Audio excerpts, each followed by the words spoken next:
فقلت استغفروا ربكم إنه كان غفارا. Pada kesempatan yang bahagia ini, untuk mempermudah pemahaman tentang wali, maka saya mendatangkan contoh wali yang disepakati oleh kita semua. Wali yang sangat sakti dialah Umar bin Khattab radhiyallahu taala anhu. Gampang. Dia wali atau bukan? Wali. Dia sakti atau tidak Umar bin Khattab? Sakti atau tidak? Nanti kita sebutkan Umar bin Khattab sakti. Karena orang identiknya dengan apa? Orang identiknya dengan kesaktian. Kita ingin, sebenarnya semuanya wali. Abu Bakar, Umar, Utsman, Ali, semuanya wali. Namun karena pandangan masyarakat namanya yang wali harus sakti, maka mau tidak mau kita datangkan contoh Umar bin Khattab sebagai wali yang sakti. Saya akan sebutkan kesaktian Umar bin Khattab radhiyallahu taala anhu. Rasulullah SAW bersabda tentang Umar bin Khattab radhiyallahu taala anhu, "Qad kana fima qablakum minal umami nasun muhaddatsun." Sungguh pada umat-umat sebelum kalian ada orang-orang yang muhaddatsun, diberi ilham oleh Allah Subhanahu wa taala. Fa iyyakum min ummati ahadun fa innahu Umar. Kalau ada seorang seperti itu di umatku, maka dia adalah Umar. Langsung dapat ilham dari siapa? Dari Allah Subhanahu wa taala. Nabi juga bersabda tentang Umar, "Innallaha wada'al haqq 'ala lisani Umar yaqulu bihi." Allah meletakkan kebenaran di lisannya Umar. Kebenaran berada di lisannya Umar dan Umar mengucapkan kebenaran tersebut. Yang lebih canggih daripada ini, Nabi mengatakan, "Lau kana nabiyyun ba'di lakana Umar." Kalau ada nabi setelahku, maka dia adalah Umar. Umar bin Khattab radhiyallahu taala anhu. Oleh karenanya para hadirin, kita lihat betapa sering Umar bin Khattab radhiyallahu taala anhu punya ide disepakati oleh Allah Subhanahu wa taala. Ada berapa kali Umar punya ide disepakati oleh Allah Subhanahu wa taala, seperti masalah hijab terhadap istri-istri Nabi. Maka turunlah firman Allah menyetujui ide Umar bin Khattab radhiyallahu taala anhu. Bahkan terkadang Nabi keliru, Umar yang benar. Seperti tatkala kisah perang Badar, ya. Umar waktu ditanya oleh Nabi SAW bagaimana tentang tawanan-tawanan perang Badar, Umar punya ide. Begini saja kata Umar, orang yang paling dekat datang bunuh, sembelih. Jadi misalnya dia mengatakan yang sepupu, jadi kalau ada sepupunya ditawan di perang Badar, maka sepupunya dari kaum muslimin bunuh langsung sepupunya yang dari orang kafir. Jadi biar menunjukkan bahwasanya Islam telah memisahkan antara karib kerabat. Jadi Islam bisa memisahkan antara kakak dan adiknya, antara ayah dan anaknya. Maka Umar punya ide yang sangat sangar, kata Umar, jangan bunuh sembarang orang, yang bunuh kerabatnya, biar tahu bahwasanya Islam adalah pembeda. Namun Nabi SAW tidak setuju dengan ide Umar ini. Nabi ingin agar ada tawanan-tawanan tersebut ditebus oleh orang-orang kafir, maka akhirnya dijalankan oleh, dan ini ide ini disetujui oleh Abu Bakar radhiyallahu taala anhu. Maka akhirnya tawanan-tawanan perang Badar tersebut tidak jadi dibunuh, tetapi barang siapa yang ingin menebus maka silakan. Maka datanglah orang-orang kafir, orang-orang musyrikin Arab dari Mekah, kemudian mereka menebus tawanan-tawanan tersebut dengan uang. Ternyata setelah itu Allah menegur Nabi sallallahu alaihi wasallam, ya. Dalam surat Al-Anfal, saya lupa ayatnya, ya. Intinya kemudian Abu Bakar dan Nabi menangis. Ya, Nabi SAW menangis dan Abu Bakar radhiyallahu taala menangis. Ternyata ijtihad Nabi dan Abu Bakar keliru, yang benar ijtihadnya apa? Umar. Dan beberapa ayat seperti, artinya ada contohnya, ada berapa kali, 4 kali atau lebih Umar punya ide, ternyata Allah setuju dan diturunkan ayat seperti masalah Hijr Ismail, ya, Maqam Ibrahim. Kemudian turun juga ayat menyetujui ide Umar bin Khattab radhiyallahu taala anhu, dan kita bisa bayangkan bagaimana seorang idenya disetujui oleh Rabbul Alamin.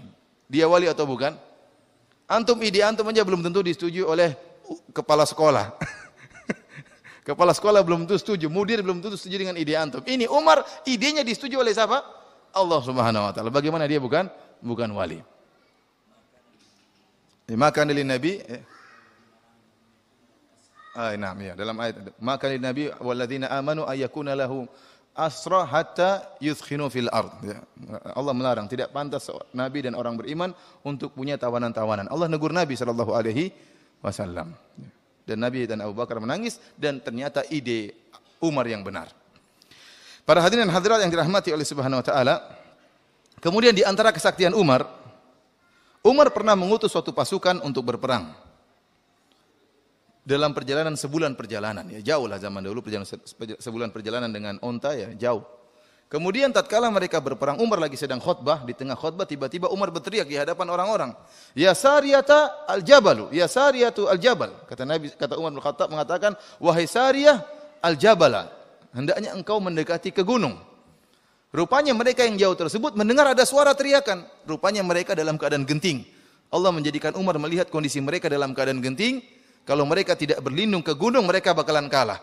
Maka Umar berteriak seketika itu pula di atas mimbar, "Ya Sariyatu al-Jabala, wahai Sariyah, hendaknya kau bawa pasukanmu." Sariyah adalah nama pemimpin mereka. "Hendaknya kau bawa pasukanmu ke arah gunung." Akhirnya mereka dengar ada suara tersebut, mereka jalankan. Kemudian mereka menang. Mereka menang. Ini sakti atau tidak? Tidak pakai telepon, ke gunung, enggak. Ini langsung kelihatan, langsung teriak, suaranya kedengaran. Zaman dahulu belum ada telepon, belum ada mikrofon ya. Ini sakti atau tidak? Sakti atau tidak? Sakti lah, masa enggak sakti. Ini sakti. Sekarang kita bicara Umar yang super sakti. Kemudian di antara kesaktian Umar, ya, beliau ini bukan cuma ditakuti oleh orang kafir. Umar jelas ditakuti oleh orang kafir. Kata siapa namanya? Ibnu Mas'ud, ya. Beliau mengatakan, "Mazilna a'izza mundu aslama Umar." Kami kaum muslimin menjadi jaya, menjadi kokoh setelah Umar masuk Islam. Dahulu para sahabat waktu mereka masuk Islam di awal Islam, mereka tidak berani sholat di Masjidil Haram, tidak berani. Dilarang oleh orang kafir. Begitu Umar masuk Islam, mereka bebas sholat di Masjidil Haram. Kenapa orang-orang kafir takut sama Umar? Mau melarang lawan saya. Umar badannya tinggi, tegap, besar. Sama dengan Khalid ibn Walid. Badan juga besar.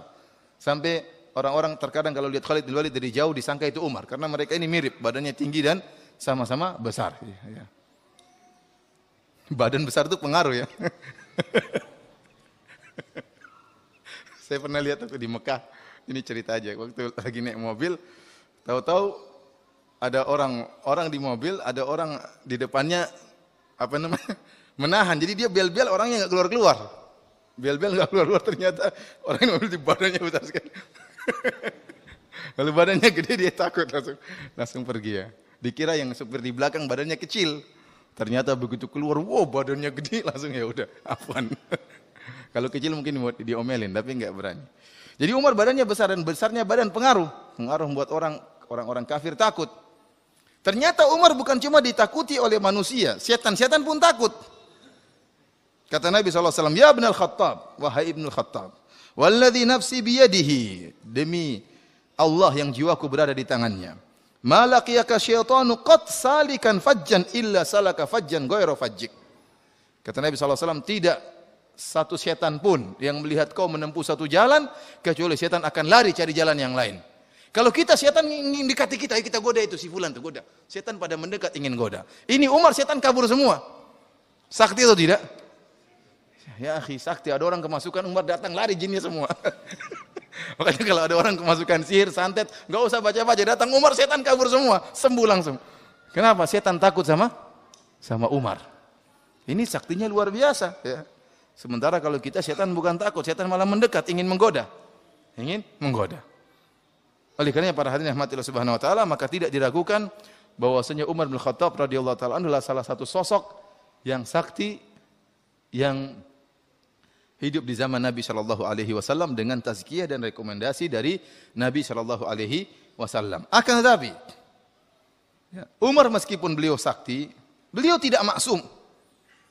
Ini kesalahan dari masyarakat yang ada di sekitar kita. Terkadang mengatakan namanya wali tidak boleh salah. Seakan-akan kemaksuman merupakan syarat kewalian.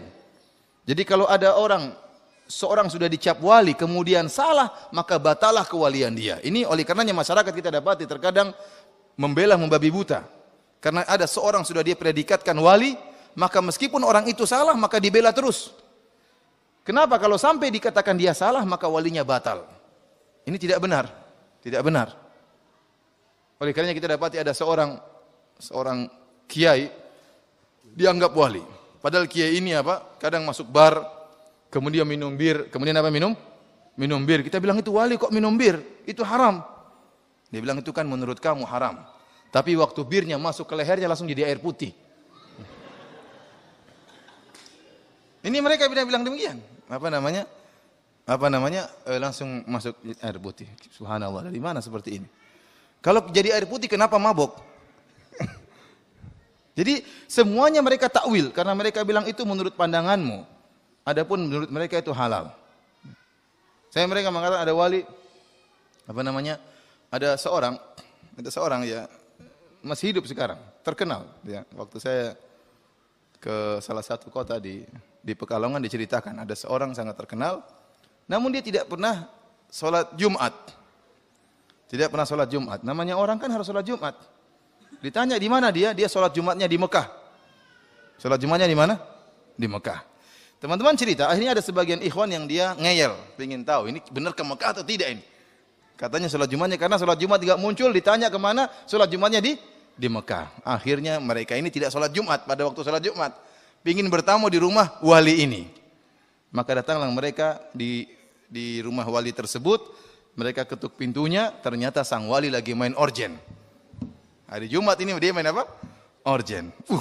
Katanya ke Mekah, kok main orgen? Oh, ruhnya ke Mekah, badannya main orgen. Ada saja jawabannya. Dan ini cerita konyol sejak dulu. Jadi kata mereka, kemana si fulan? Sampai saya sebut nukil dari internet ya tentang masalah itu. Jadi orang ini dikatakan dia pas sholat Jumat hilang. Tahu-tahu begitu sholat Jumat dia datang dengan bawa korma dari Mekah, dengan bawa makanan-makanan dari Mekah yang tidak ada di tempat tersebut. Kenapa ditanya, di mana kamu? Saya sholat Jumat di Mekah. Padahal di Mekah belum sholat Jumat. Kalau kita jam 12 ini di Mekah masih jam 8, orang imamnya masih tidur. Bagaimana dia sholat Jumat di Mekah? Beda antara Mekah dengan kita berapa jam? 4 jam. Kalau di sini malah 5 jam. Makanya kalau di sini sholat Jumat, di sana orang masih tidur. Orang Arab Saudi masih tidur. Bagaimana dikatakan dia sholat Jumat? Namun orang dulu mudah diperdaya, dibodoh-bodohin. Dia tahu-tahu hilang bawa korma, ya korma mungkin setan yang ngambilkan. Padahal di Mekah belum sholat Jumat. Namun demikianlah. Intinya saya katakan mereka orang-orang awam menganggap namanya wali harus maksum, tidak boleh apa? Tidak boleh salah. Dan ini akidahnya orang-orang Syiah. Dan ini akidah yang berbahaya. Saya ulangi, akidah meyakini ada yang maksum selain Nabi itu akidah berbahaya. Akidah yang diadopsi dari orang-orang Syiah. Dan ini keistimewaan orang Syiah. Asalnya ini adalah akidahnya orang Syiah meyakini ada yang maksum selain Nabi Muhammad SAW. Kenapa saya katakan ini akidah yang berbahaya? Karena konsekuensi dari akidah ini sangat berbahaya. Kita tahu bahwasanya Imam Malik mengatakan, kullun yu'khadhu min qawlihi wa yurad ila sahib hadzal qabr. Setiap orang boleh diambil perkataannya dan boleh ditolak perkataannya kecuali Muhammad sallallahu alaihi wasallam. Kenapa Nabi Muhammad apa artinya Nabi Muhammad dikatakan maksum? Artinya seorang dikatakan maksum, artinya perkataannya enggak boleh salah dan perbuatannya enggak boleh salah. Berarti kalau perkataannya enggak boleh salah, perbuatannya enggak boleh salah, berarti perkataannya dapat wahyu dari Allah dan perbuatannya dapat bimbingan dari Allah, dari Tuhan.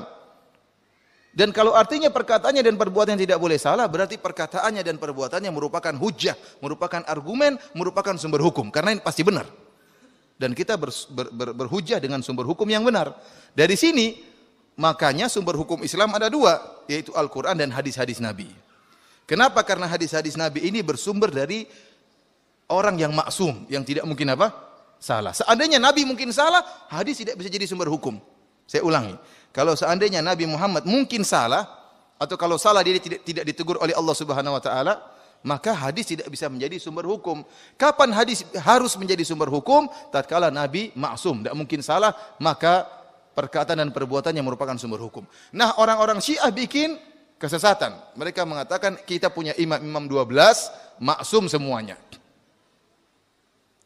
Apa konsekuensi dari perkataan mereka ini? Berarti perkataan imam-imam mereka dan perbuatan imam mereka ini juga dalil sumber hukum yang lain selain hadis. Selain hadis Nabi sallallahu alaihi wasallam.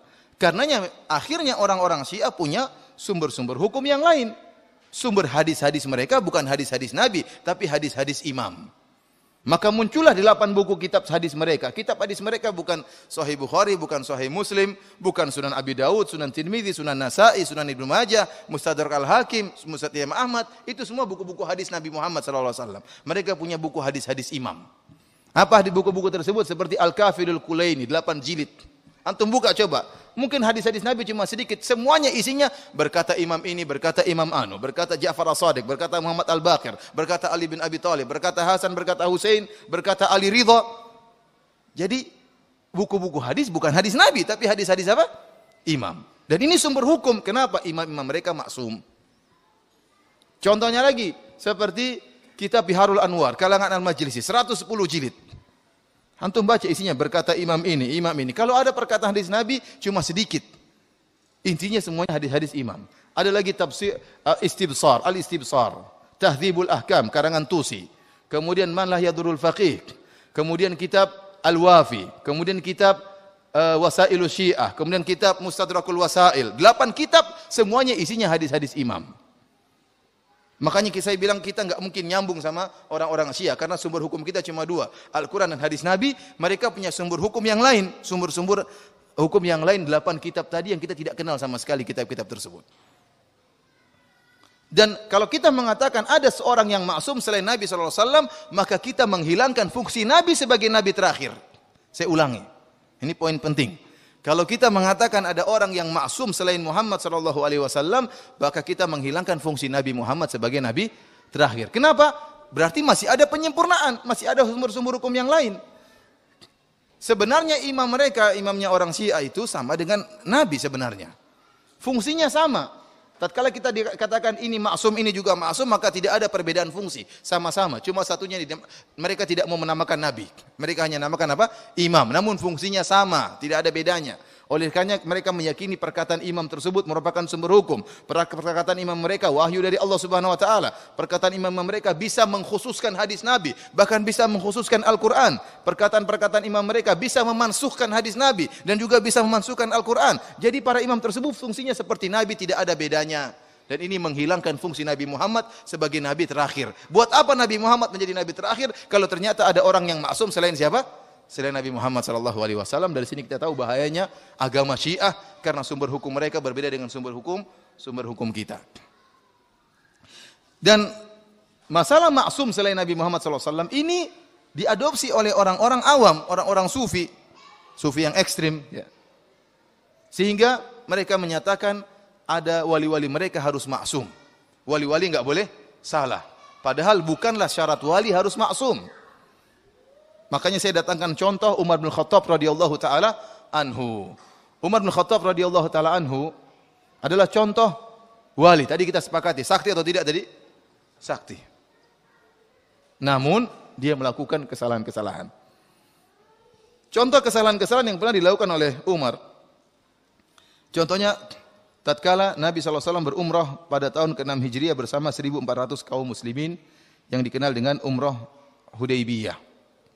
Ya, tatkala itu Nabi SAW berangkat dengan 1.400 pasukan, para sahabat sambil membawa senjata karena mereka khawatir akan dihadang, dan ternyata benar mereka dihadang, kemudian dilarang untuk masuk dalam Mekah untuk berumrah, sehingga akhirnya terjadilah perjanjian Hudaybiyah tatkala itu dengan syarat Nabi harus membatalkan umrahnya dan pulang ke Madinah. Tatkala itu Umar tidak terima dengan persyaratan ini. Bukan cuma Umar, banyak sahabat juga yang tidak terima. Kenapa? Mereka sudah siap tempur. Sudah jalan jauh-jauh dari Madinah menuju Mekah, jauh loh 400 kilo. Sudah sampai di Hudaybiyah, sebentar lagi masuk Mekah untuk umrah, dan betapa rindunya mereka untuk melihat Mekah. Mereka telah diusir dari kampung mereka. Mereka diusir dari kampung mereka.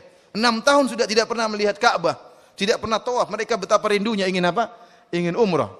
Tahu-tahu sudah siap-siap dan sudah siap mati, tahu-tahu dilarang. Dan Nabi setuju, akhirnya bikin perundingan Hudaybiyah yang perundingan tersebut zahirnya merugikan kaum muslimin.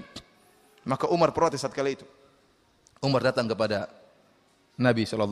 Ya Rasul, alasta alal haq. Benar, saya di atas kebenaran. Alasna alal haq wa hum alal batil.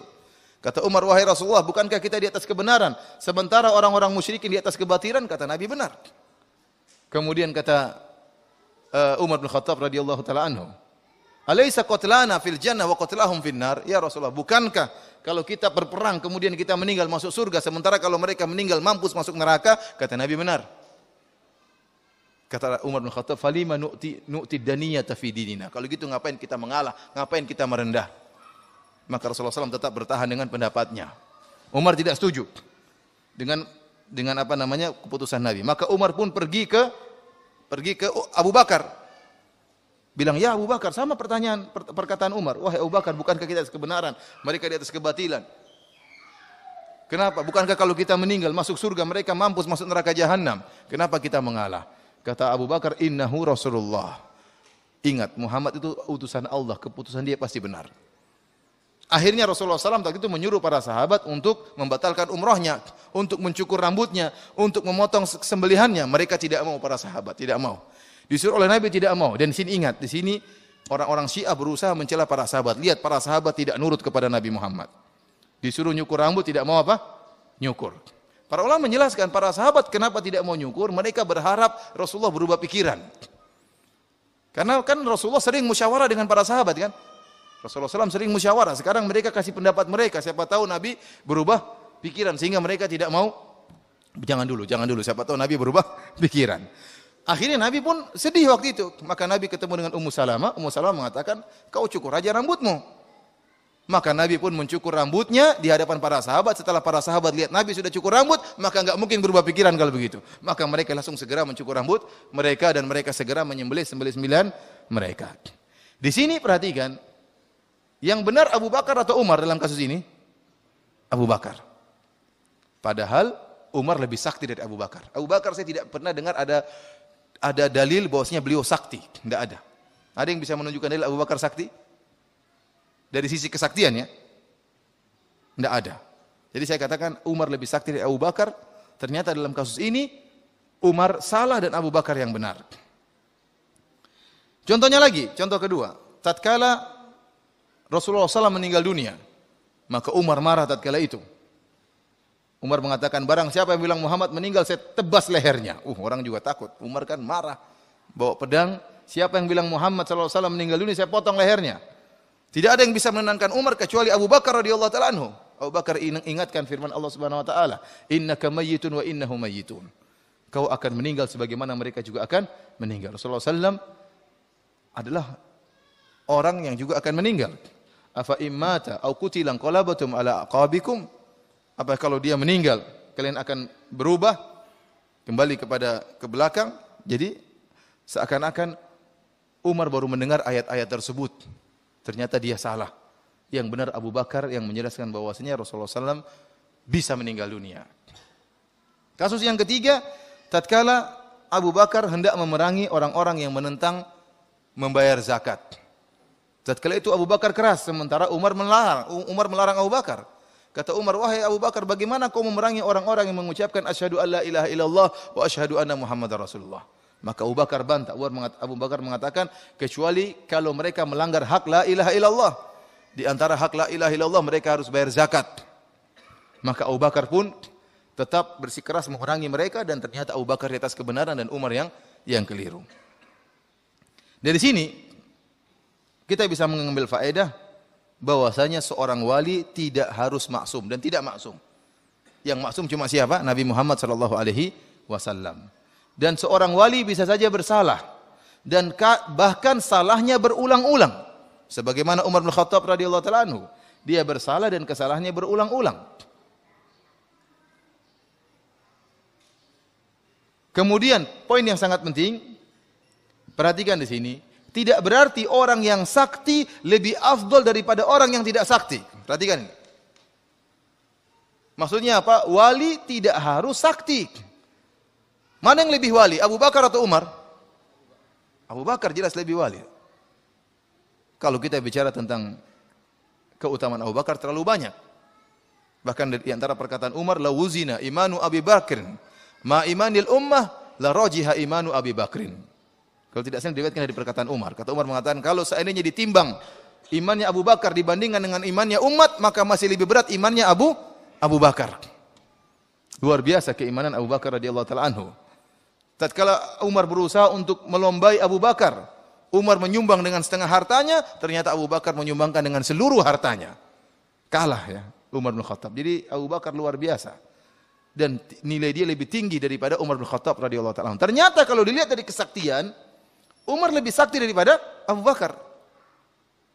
Tidak ada dalil-dalil secara khusus menunjukkan Abu Bakar sakti, tapi ada dalil-dalil secara khusus yang menunjukkan Umar sakti. Ini dalil bahwasanya tidak harus orang yang sakti itu lebih mulia di sisi Allah daripada yang tidak sakti. Karena Ibnu Taimiyah menjelaskan bahwasanya kesaktian karomah dalam tanda petik dalam arti khusus kesaktian atau keajaiban itu diberikan oleh Allah kepada hamba-hambanya berdasarkan kebutuhan. Terkadang seorang imannya sudah tinggi Allah tidak kasih karomah. Buktinya para sahabat dalam medan peperangan meninggal atau tidak? Meninggal. Dalam perang Uhud, dalam perang Badar tidak ada kesaktian. Dalam perang Badar Allah tidak menjadikan mereka sakti, tapi Allah turunkan malaikat untuk memenangkan. Para sahabat tidak jadi sakti, tidak jadi kebal. Ya. Dan dalam perang Uhud banyak di antara mereka meninggal dunia. Ibnu Taimiyah menjelaskan bahwasanya karomah karenanya lebih banyak muncul di zaman para tabi'in daripada zaman para sahabat. Kenapa? Karena iman tabi'in lebih lemah dan mereka lebih butuh untuk apa? Dikokohkan oleh Allah Subhanahu wa taala.